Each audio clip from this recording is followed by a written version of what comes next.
आपका अपना मेज़बान एम ए रहमान न्यूज़ 24 के हवाले से आज ह्यूमन राइट्स की एक ऐसी शख्सियत जो शोबा वकालत के साथ जिनकी बड़ी गहरी वाबस्तगी, आज हम उनसे बात करेंगे। माह रमज़ान मुबारक का आखिरी अशा और फ़लस्तीन के मज़लूम मुसलमानों के लिए आया वो क्या पैगाम देने जा रहे हैं।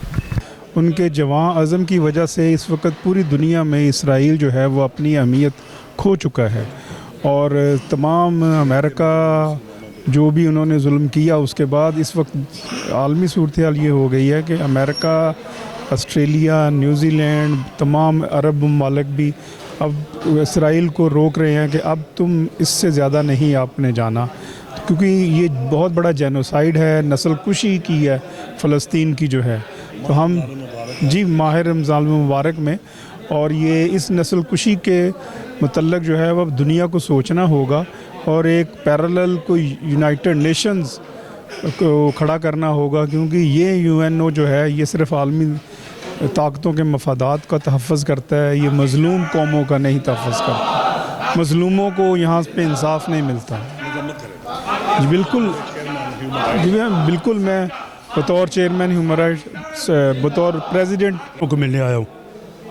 तो जैसे आप जानते हैं कि ईस्टर का त्यौहार जो है वो चंद ही दिनों में गुजरा है और जीसस क्राइस्ट का पैगाम जो है वो सुलह, सलामती और अमन का पैगाम है।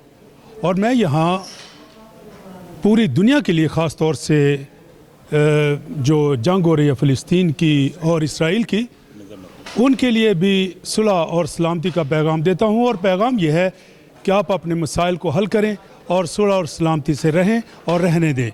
और यहाँ पाकिस्तान में यही जो प्लेटफॉर्म है जहाँ हम आज इकट्ठे हुए हैं, इनसे भी मेरी इल्तमास है कि एक सुलह और सलामती और अमन का पैगाम लेकर हुकूमत पाकिस्तान से मिलें और उनको भी राह मुतय्यन करें उनकी कि वो उनकी आवाम जो हैं वो सुलह और सलामती के साथ कैसे रह सकते हैं।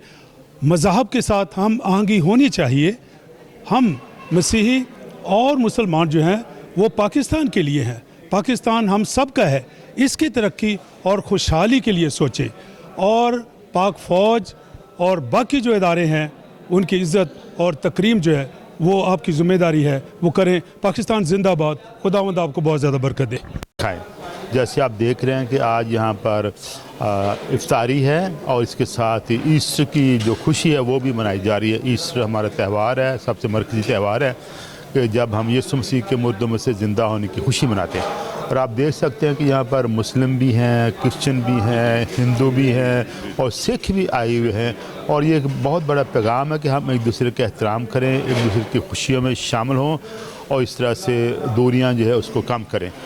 मैं ये भी बताना चाहता हूँ कि इस मुबारक मौका पर रमज़ान के मौका पर पोप साहब की तरफ से भी पैगाम आया है जो मैंने पढ़ के सुनाया यहाँ पे। और उन्होंने कहा कि हम एक दूसरे की खुशियों में शामिल हों और उन्होंने ये भी कहा कि दुनिया में ये जो जंगो जदल हो रही है इसका ख़ात्मा होना चाहिए और इसकी जगह पुरअमन तरीके से तमाम मसाइल का हल होना चाहिए। और पोप साहब ने 7वीं बार ये अपील की है कि इसराइल और फ़लस्तीन के जो दरमियान जो जंग है उसका ख़ात्मा होना चाहिए और ये जो नाहक जो खून बहाया जाए उसको ख़त्म किया जाए। हाँ, और उन्होंने कहा है कि कोई जंग भी होली जंग नहीं हो सकती ना, कोई no war is holy war, only peace is holy peace. तो हम सब ने अमन के लिए और रवादारी के लिए काम करना है। जी बिल्कुल, इनका कहना था कि रवादारी, अख़ुव्वत और अमन के लिए आज का ये प्रोग्राम रखा गया था। फ़लस्तीन के मज़लूम और नेते मुसलमानों पर बेजा जुल्म और तशद्दुद के खात्मे के ख़िलाफ़ इसका एहतजाज है। इसी के साथ अपने मेज़बान एम ए रहमान को न्यूज़ 24 से इजाज़त दीजिए। अल्लाह।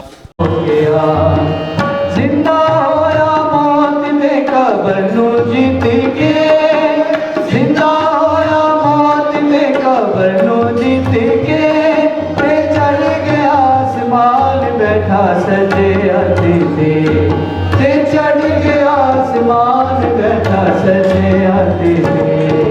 हालेलुया बोलो यीशु जिंदा हो गया जिंदा होया मौत में कब्र नू जीत के, जिंदा होया मौत में कब्र नू जीत के ते चढ़ गया आसमान बैठा सजे अतिथि। تے چڑھ گیا آسمان بیٹھا سجے آتے